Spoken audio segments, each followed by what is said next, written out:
By the time you read this, about a week will have passed since The Ellen Show launched a new Kenyan celebrity into the stratosphere. For at least 2 days, my Twitter timeline TL was blazing with videos, photographs and stories of Achieng, a young Kenyan woman studying in the US.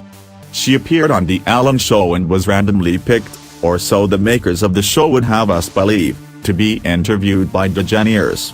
Achieng said she was studying in the US, while at the same time holding down a number of jobs on and off campus. Not unusual if you studied abroad. It's only in Kenya where, as far as I recall, university students look down on part-time jobs, though things may have changed. So far so good. It was when Achieng told Ellen she had taught herself English in Kenya by watching The Ellen Show and cross-referencing words she came across with internet searches, that the Kenyans on my TL called BS. While some people were mad with Achieng for supposedly telling fibs about herself and her family, others from the fake it until you make it school of life were cheering her on.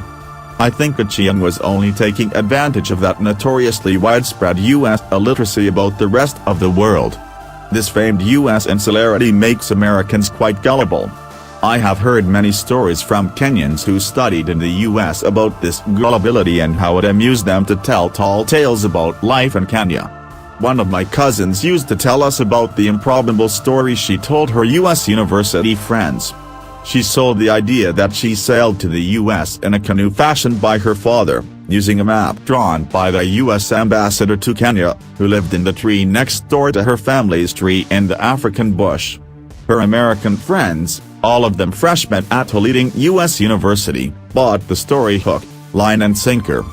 This general ignorance of cultures, ideas and peoples outside the US is also what is behind the fact that by 2016, only 36% of Americans held valid passports, compared to 75% of Brits or Australians. For instance,